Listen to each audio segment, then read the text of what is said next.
All right, what's up, ladies and gentlemen? So what I'm gonna do right now is kind of go and focus on the Great Depression.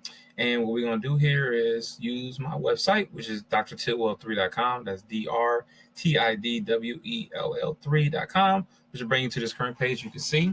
And then from here, what we're gonna do is scroll down to, in this case, where it says AP US History, which is then going to give you a link to my actual blog website itself. So as with anything, especially right now when we're dealing with the corona virus, things are going a little bit slower. So just be patient, but it's going to come up for you. Okay. So then you use the sidebars on the left-hand side. You also can do the search. But what I'm going to do is use the sidebar. So I'm going to scroll down to where it says Unit 5 Cliff Notes, which is where we are right now, if my mouse wants to work for me. To where it says Unit 5 Cliff Notes, which is directly above. There it is right here. Okay, so what you're going to focus on here on these particular cases, look at these essential questions. So if you look at the essential questions right here, the ones we're looking at is going to be, how did the beliefs and ideas of the United States influence the social, political, and economic decisions made during the Great Depression? So what impact did widespread unemployment have on American society? We also talk about how do we get out of it as far as the New Deal. There's other essential questions here you can look at because I was highlighted here by saying the Great Depression. But let's scroll down to actually the Great Depression part. We've already talked about World War I, so we're done with that part. You guys got American Story Bus you can watch. But let's continue to scroll down because now we're down to 20s. We got the Great Depression here, give you a nice little graphic here to help you out. But now let's go to this presentation here. So I'm going to open this screen up, make it bigger. We can focus on it. All right, so the Great Depression from 1929 through 1933. All right, so let's look at the economy in the late 1920s. The stock market was very much up with $27 billion. And in 1928, you had stock values that rose to 11.4. That's important to keep in mind for the simple fact that people were spending money and people were making a lot of money too, right? So then you continue looking at on October 29th, stock values will hit an all-time high at the time of $87 billion. But since 1914, wages were up 40%. Unemployment was under 4%. That's awesome, meaning everybody's working, which makes sense when we look at what's going on in the 1920s. Okay. Now, uneven prosperity, meaning you had the rich and you had the poor. This idea of a middle class is really kind of what we're saying is that you live check for check. You're not really poor. You're not really rich. But at the same time, miss one paycheck, you become very poor. So in this case here, the rich got richer. It's just like they did back in the time of Carnegie and everyone else, Rockefeller. Huge corporations, 200 large corporation companies controlled about 49% of all the American industry. And then you had about 24,000 families, or less, maybe 1% had income of more than $100,000. Question for you, is that really different right now? So the poor got poorer, where you had 71% of individuals and families earn less than $2,500. Now, we could say a year, but even if you make less than that in a month, you're still not doing that well. So 80% of families had no savings at all. And keep this in mind, savings can mean a lot of different things. So people means like savings only means a savings account. I'm not going to say that we're looking from economic principles, because if you own a house, that's a level of income as well, because that's something you own, particularly if you are renting that house out. Cars do not count because that's straight up like you lose this when you lose value. But you also think about stocks and bonds. Like my family, we have a lot of stocks and bonds, so where's that helps out as well. So let's continue going. So other economic dangers. So these are all the dangers that you had as far as things to worry about, if you will, right? So make this a little bit bigger. Some of the dangers you had is buying on credit. Credit cards are the devil. I'm telling y'all that now. No matter what you do, you buy off or sell off. You get a credit card, you try to spend it off, no matter what, it's also come back 100 because you're still going to spend it. Speculation. The practice of marketing high-risk investments in hopes of getting high gains. That's nothing more than gambling. Okay. Then buying on the margin, you purchase stocks for only a fraction of its price and borrow the rest. It means you still are gambling. Not only that, you owe somebody some money, you owe debt. Supply and demand. Warehouse is full of unbrought goods. You always want to make sure that where you have the same amount. Think about right now what's going on with coronavirus. You have markets that's running out of supplies, which makes the demand go up. By economic standards, that means the price going to probably go up too, which is scary. And right now you have the federal government trying to stop that from happening. You also have, during this time period, automobile industry is going up. Farmers, they're raising the prices for farm products starting to plummet after wartime demand ended, because during World War I, everybody really needed a lot of goods and services. But now the war is over, we're in the good times of the 1920s, no one's really buying stuff the same way they used to. Then you go to also workers. Most laborers did not benefit from the prosperity of the big businesses. So then you have a 56-hour work week for 16 to 18 cents an hour, which means you make about maybe $10,000 a week. That's not a lot of money. So now the stock market crashes. Okay, the Dow Jones Industrial Average, an average of the stock prices major industries. In early 1928, it was about 191. Hoover's inauguration day, March 4th, 1929, it was 313. September 3rd, it was at all-time high of 381. So just know, everything that goes up must go down. So then the market crashes on what is known as Black Thursday, which is October 24th, 1929. Where investors then begin to sell stocks and prices fall even more. Then on Black Tuesday, on October 29th, that's when 16.4 million shares were sold. And you talk about shares. We don't really pay enough attention to the stock market. The stock market runs the world. If you know how the stock market is working, you know how things are going right now. If you look at things going on right now, currently due to coronavirus issues, the stock market is not doing well. I am not going to sit here to tell people to sell all these stocks, because then you'd be worried about what's going on right now. But it's something you have to constantly monitor.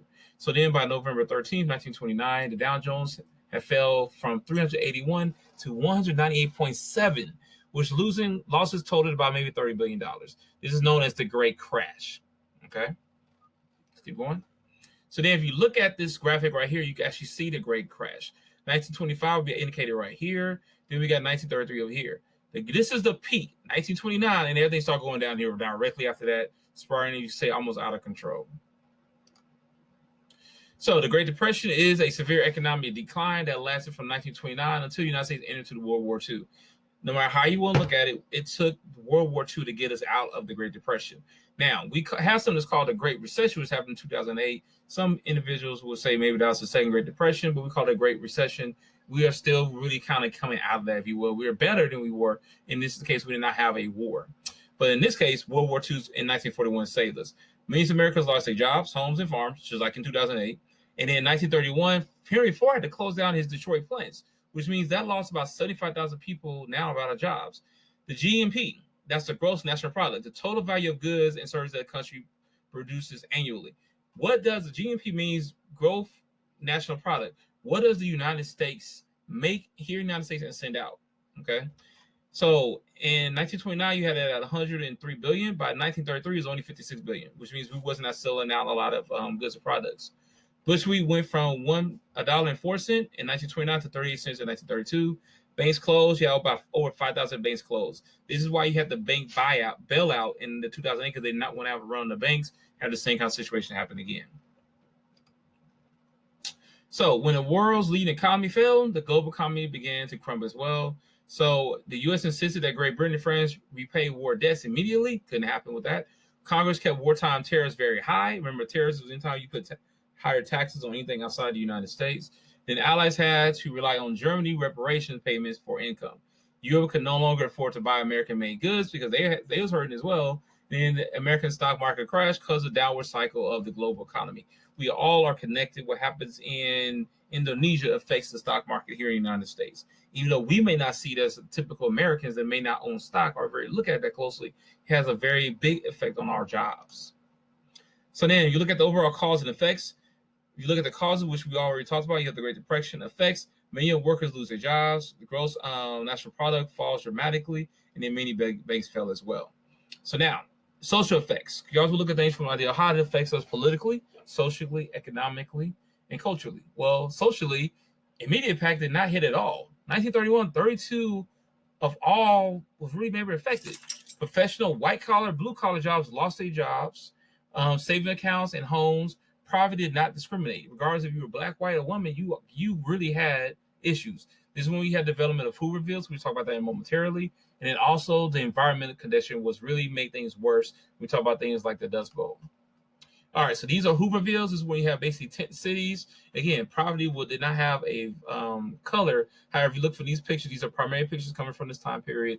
This is what they are. This would be none more than what we call slums. I'm not calling them ghettos, because remember we talked about ghettos earlier in the class. More pictures for you. So children was eating their Christmas dinner during the Great Depression, turnips and cabbage. So turnip greens and cabbage was easy to make, and you had a lot of people eating that. Anxiety, suicide, and family stress.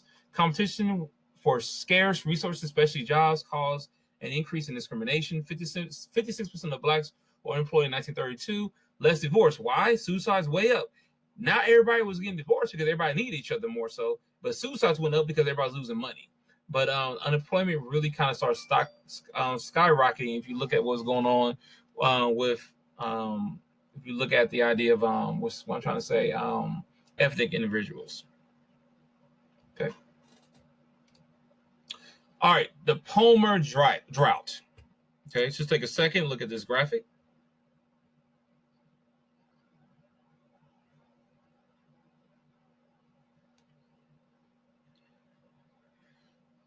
All right. So what was the Dust Bowl? We talk about this. If you look here, drought. The Dust Bowl was mainly out of the drought that happened in this area right here, which is now known the Midwest. If you look here, this is Texas, Oklahoma. This would be Kansas, Nebraska, everything like that. This is where a lot of Americans went out and really, I'm sorry, we get messages from you guys as well. Really looking at the whole idea of like the droughts of being a big issue. So what happened with the Dust Bowl is that there was no rain. It's just everything got really, really dry. So it's mainly happened in Texas, Oklahoma, Kansas City, New Mexico, and Colorado. This is what you call black bit blizzards, where you had heights of over 8,000 feet of dust storms coming in. Single storms could carry more than 300 million pounds of dust. That's a lot of dust. And in fact, you had a lot of people dying just because of they being choked by all the dust. They call this a dirty 30s. The Great Plains have very little rain, and again, these dust storms will last everywhere from maybe Texas going all the way to New York City. Okay. So then, surviving the Great Depression, you had determination. Hoover people helped each other out. Identity problems with social, political, economic systems also came down. However, you did have some problems because look at discrimination. Look at the Scottsboro boys case where you had some individuals that was negatively. Let me look that if I give you guys more details about it. Okay.